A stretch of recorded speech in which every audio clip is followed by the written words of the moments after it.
Okay, I want to start a series of videos just giving tips about starting a YouTube channel and, more importantly, growing one based on my experience doing one.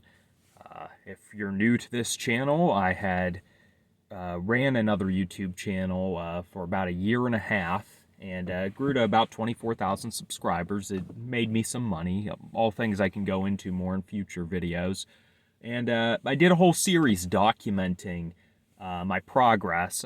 Sometimes I'd do weekly videos, sometimes monthly videos, and kind of so I didn't forget all the different things I learned along the way. And I figured I would sort of coalesce a lot of that into more condensed videos here and make it a little bit more bite-sized and accessible. So the first thing I want to talk about is something that I don't think you'll see when you see other people talking about advice as far as growing a YouTube channel. And that's uh, your strategy at the beginning is going to be very different from what it eventually will be. And chances are the people you're watching and the people you like on YouTube are not going to be the people you should be modeling yourself off of when you're just growing your channel. Uh, so that comes through in a number of ways. Uh, the way you write your videos is going to be different. The amount of time you spend on them, the way you do your thumbnails, the way you do your titles, everything. Your whole approach is going to be different because when you're a really small channel, you have, and I can get into all the reasons for this in later videos, but simply put, you have no way to compete with the big kids on the block for a variety of reasons. So if you're trying to capture that big share of the audience, you're just not going to be able to get them because all the eyes are on these bigger channels' videos. They're getting the exposure, and on top of that, they're probably getting promoted more by YouTube and the algorithm. So, what I'll see a lot of when people do advice videos is they'll tell people, like, oh, you make flashy thumbnails, I don't know, you got to have really good production value. You got to do a ton of keyword research. Keyword research is a little important, but you got to look at what the big channels are doing and do that. Some people will say stuff like, oh, you have to be pretty or you have to be super charismatic, and I don't think either of those are true.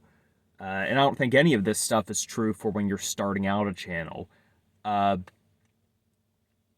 what you need to do when you're starting, the most simple way I could put it is you need to target a niche. You can now I targeted a niche. I think I did a pretty good job of growing a channel out of that. After a year and a half, reached 24,000 subscribers, which is pretty good. I think part of the reason I didn't grow more was because my channel, I didn't come up with a strategy for how that would be scalable, once I reached a bigger audience. Right now, though, you can change your channel later. You can modify it. You can expand your niche. You could approach the niche in a different way. Right now, you just need to get going and get some eyes on your videos. And what you need to be looking for are niches that people are searching for, a lot of people are searching for, and there isn't much competition for. Now, when I say a lot of people, I don't mean a million people are looking up this topic.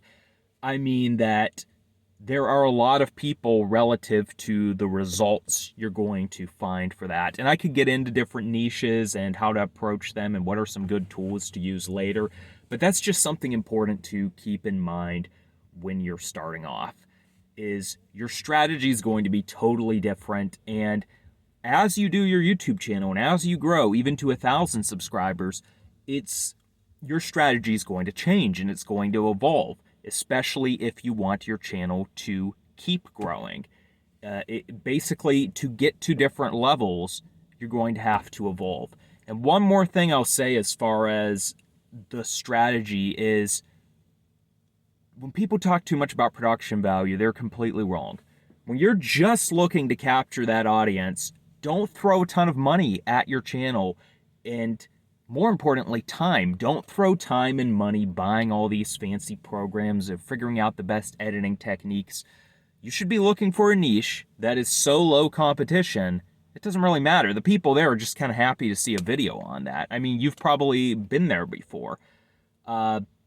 Maybe you're looking for a video about a certain band or something, and you want to hear about the backstory about this song, but no one's talked about it except for one video.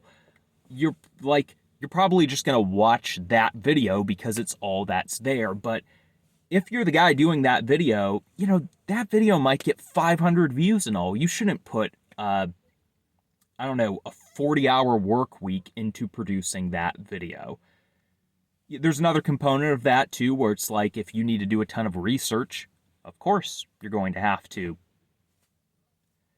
put in 40 hours of work or more, or, something that the video, shouldn't need.